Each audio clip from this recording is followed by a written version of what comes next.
Hi. Today I'm going to be showing you some more of my artwork. It's a very rainy day. I'm not sure how much of the rain you can hear, but it's just been consistent and it's going to be raining for the rest of the week. So I hope you enjoy the rain sounds. I find it very cozy and relaxing to listen to. The sketchbook we're going over today is one of the books I kept while I was in college, and there's some work that was assigned to me as well as some things that I did in my free time. I really enjoy doing these videos and sharing my artwork with you, so thank you so much for being here and supporting me, and I hope you enjoy this experience. So this is one of my sketchbooks from when I was in college. Some little cherubs on it. And yes, that's some company that makes art supplies since 1949. That's cool. Something gnarly happened to the cover. And this was, I rotate it for you, a self-portrait I made from a photo that my friend took of me. I remember when he took this photo, we were at a picnic table at an abandoned asylum in New York. It was very spooky.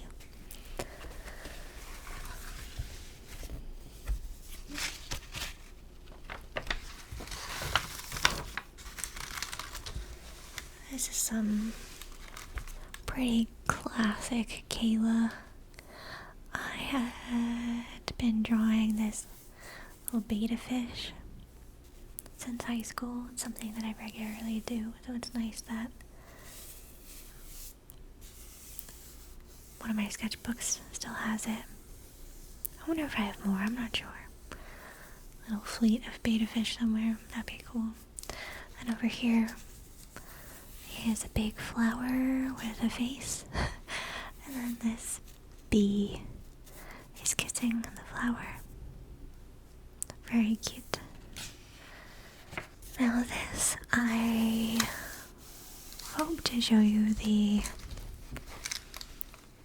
final product at some point. This is the sketch of a cartoon strip that I drew for school, and it's The Adventures of Turtle Cat. The final cartoon I remember ended up being shorter than this, but this is just like the rough draft. I'll find it and I'll show it to you guys hopefully in the next one. I'm about to go through a move. We're about to move house, so I'll have more access to my art relics, and I'll dig that up for you guys to show you guys. It's pretty cute. This is a drawing of my fat cat. It's pretty good. Big fat body. I'm sleeping. And this is some kind of cartoon study of front facing and profile. It's more of my fat cat dreaming about Fancy Feast. Purring. And over here, at the time I think it was like an assignment to draw some shoes, but it's pretty cool to see this type of shoe is nostalgic of the early 2000s. I wore this shoe to my sister's wedding, and then this shoe I used to go dancing in. This is my fancy shoe, and this is a rain boot. I always love a rain boot. I love a rain boot. I love a raincoat, and for a while I used to collect umbrellas. I really like rain gear. This is a study of gravity. I remember I copied this from a book for class. It was an assignment to do a study on perspective, like showing distance in the room, and then how some things are on the ceiling that shouldn't be.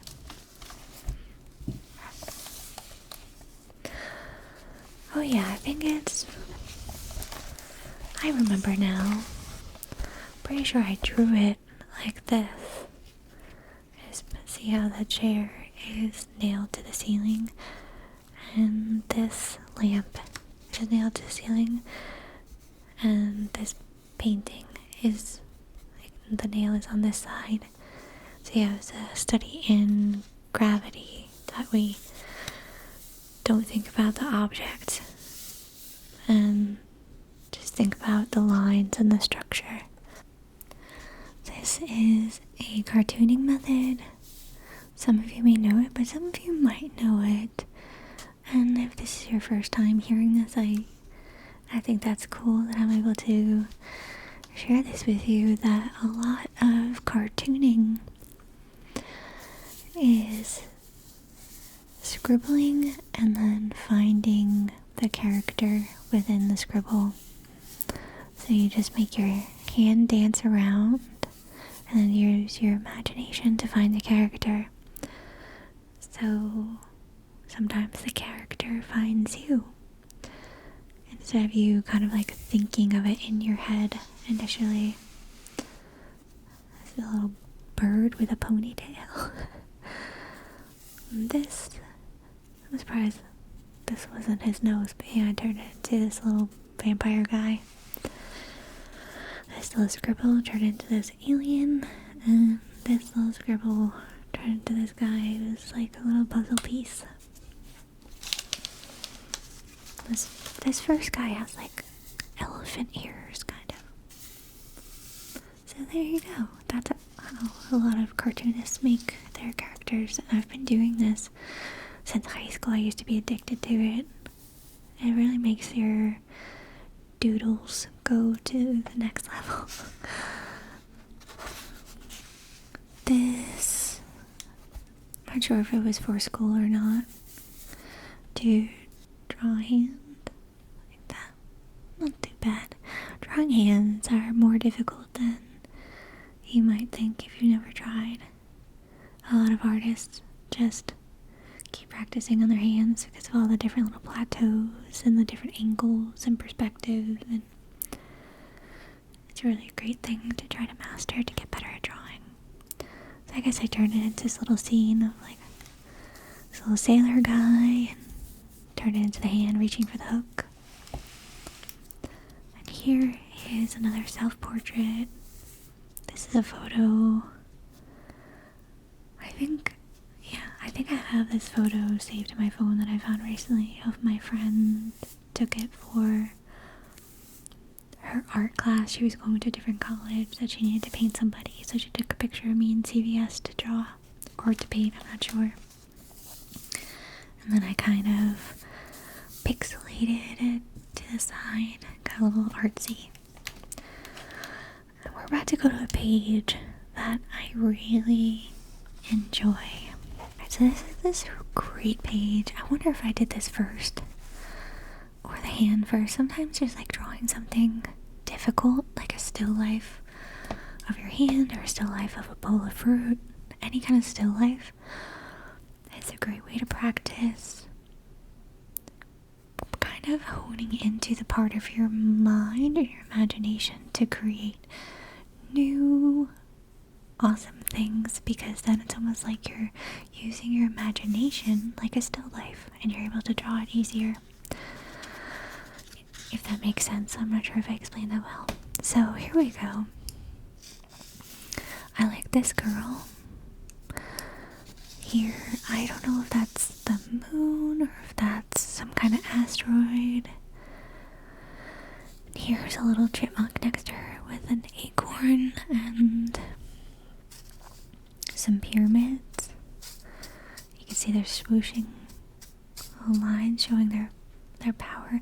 And I always enjoyed these hats with the little bird, what is it called? Bird cage, is it? Like the little netting that comes from the hat. This woman has this hat too. I think I always thought that was a nice look, and I wore it once at the end of a video on here, like a fashion haul. I finally got one of those hats. I don't know if I still have it. So I think this girl's in outer space. She's like a vintage outfit. And this woman, she's holding a skull because she's doing kind of like a Hamlet kind of thing, like to be or not to be.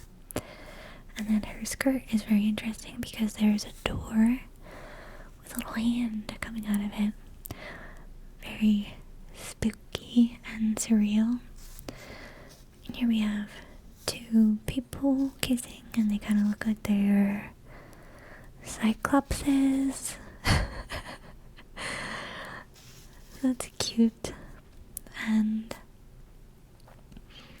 here we have what appears to be a little ghost coming out of the mist. And over here we have kind of looks like a gelfling from the Dark Crystal, I think. But the difference being is that there's a hand coming out of this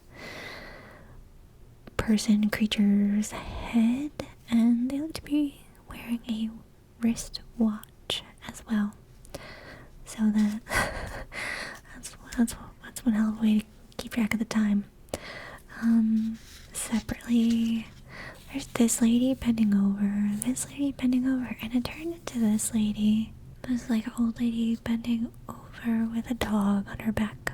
Then we have the corner over here, this swan, and this man over here who I liked so much that I actually did a separate drawing for a different project inspired by him. His name is Breadhead, and I did a whole character outline like for like a cartoon, to do like a cartoon's profile, like who they are and things about them. So his story is that he's actually a man inside a dream. Well, really a nightmare, actually. So his nightmare is that his head has turned into bread, and there's big birds everywhere. That's silly. Alright. Okay, on to the next. Here's a more detailed self-portrait, some more shadows. That's actually pretty good. The eyes are pretty nice. I don't know, this is like a sketch of it before getting ready. This is a person I could tell that was drawn by the negative space. And something was going on. There's like paint splatters or perhaps like crayon bits, I'm not sure. Yeah, that's a method in art school to practice drawing things. Instead of doing the line, you do it by concentrating on the space around the object, so it's a negative space drawing. So I drew this cartoon called the Moon Gazer Man. It's pretty spooky. I mean, I'm sure it'll be good for like Halloween time right now, but like, I don't know, maybe I'll put it somewhere. Maybe I'll put it on my Instagram. It's based on an old rhyme that I found, like an old poem, and then I drew like I guess kind of like a picture book about it. This is a moon study that I did for the little cartoon book, but it's pretty dark, pretty macabre. Here we have from art school. In case anyone here has not been to art school, sometimes what they do is they stack up boxes and different kinds of shapes, like a cylinder over here and a ball. so that you learn to draw different shapes and have them show distance, perspective, gravity, and yeah, figure out the overlap, and it's just a really good study and practice. And here my teacher set up some boxes and did a little bit of shadowing, not too much, maybe I ran out of time. And there's some kind of little cart. I wish I had one of these carts right now, actually, because I'm moving. These boxes make me think about the move. Okay. So that's fun. Maybe I'll draw some of my moving boxes. Get my little art school chops going again. Here's some more boxing and shading. I guess I had more time for this drawing. It's not too bad. I like this area here the most. Good shading. Here's some more hand. That's pretty good. You can see my lines in my hand. Good little thumb plateau here. Not bad. Here's geese. Sometimes, like, I feel like drawing different things. Like, I move on to the next idea or thought, but then sometimes I like to join them together. So then I made water here, and it looks like the hand, massive hand, is coming out next to some geese. They do look a little concerned, actually. Or perhaps these are very small geese. I don't know. Could be either or. I haven't tried to draw my hand in a really long time. I wonder how I would do with that too. This is just some kind of fun little doodle. I think I just got my hands on some crayons and just started going wild with it. And sometimes when I'm like scribbling and doodling, I try to make I guess it's some kind of realistic aspect in the middle of some kind of abstract aspect, and then it turns into surrealism. So I was probably just doodling, and then I decided I had some little rectangles, and then I was like, oh, those could be doors, and then over here some windows, and here's a pansy flower, or it could be a viola. Are they the same thing? I'm not sure. And then there's this girl over here. Looks like she's entered some kind of bubble, but it's also a part of this person's face as well. And there's waves here. What is actually fascinating about this is I came across this drawing recently while I was going through this. And it was right after this girl I met told me that she heard of this dream technique, that when you go lucid, you can try to control the dream and imagine a door in front of you, and then you can also direct where the door opens to, which I think is fascinating. So that could be kind of what's represented here, this girl traveling through the astral plane, opening up different doors. I had a dream once where I saw this, and it was years after I drew this, that it was this blue vortex, and the message that I got in the dream that it was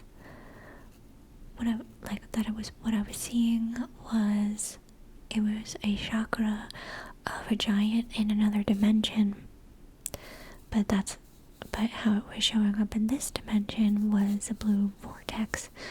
Then in the dream I was like, you know what, heck yeah, I'm gonna go check it out, and I flew right into it, and I don't remember what happened after I flew into that interdimensional giant person chakra, but I might have woken up after that, unfortunately. But yeah, kind of similar. She's going to some kind of bubble, but it's like this person's eye. Yeah, so this makes me think of different things. Also, I've had a lot of dreams about big waves ever since I was, I think, in high school, and I always wondered if it was from a past life. I've experienced a large wave, which a lot of people I've heard have experienced that. There's a bunch of doodles. Sometimes it's good to just doodle and just while out with some different materials, and what might be like art therapy, but that's okay. Sometimes all art therapy is good, and sometimes it can turn into something interesting or inspire you to do something else, or sometimes it's just good to do as a warm-up if you haven't drawn or painted or anything in a while. This page is pretty cool. I really like this lion that's holding this cat, and I like how this cat's little tail goes into a heart. And I like this bat a lot. He kind of looks like a drawing from the 1960s for some reason, or like reminds me of like stop animation from the 60s. Something about the roundness of his head. I like that you can see his sonar. That's a solid bat.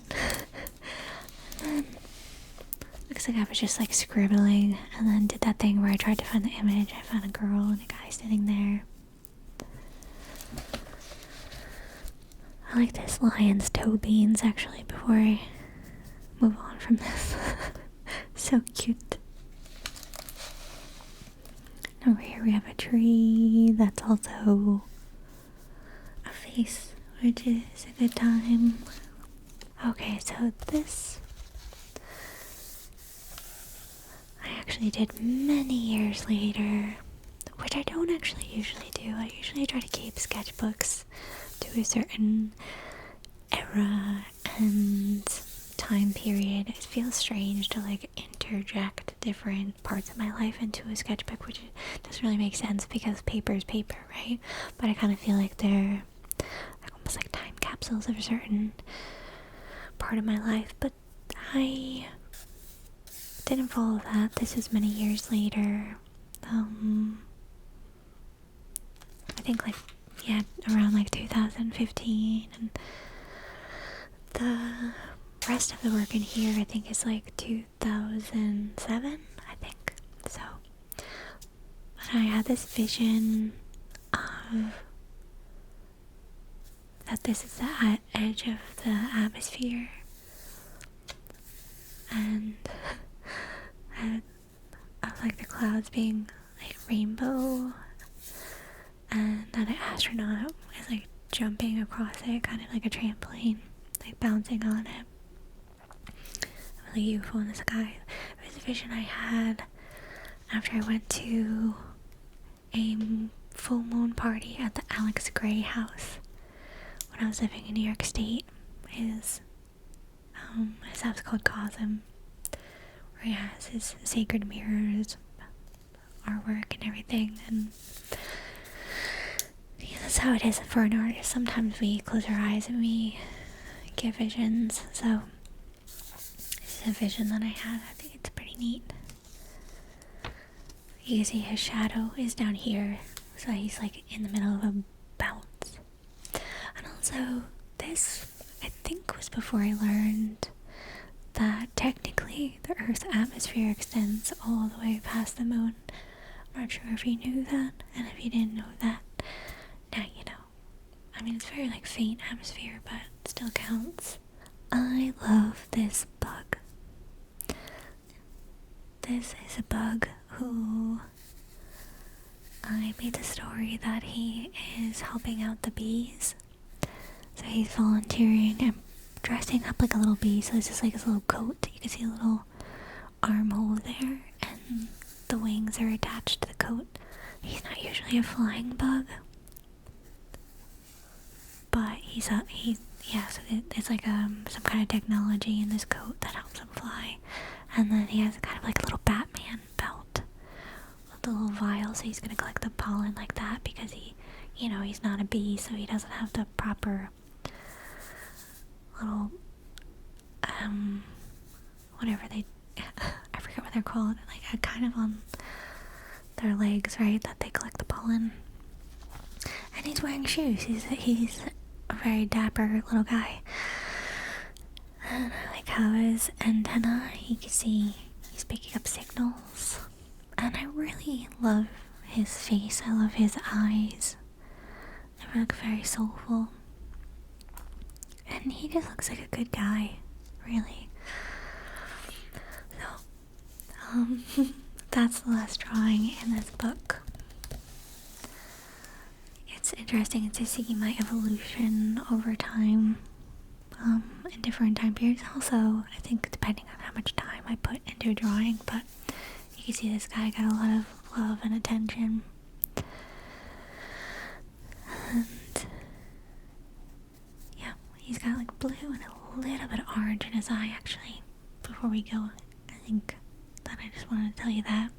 Oh yeah, and he's got a little fuzzy head. He's got these tiny little hairs on top of his head. He's so adorable. So I hope you enjoyed this video, and I will see you soon.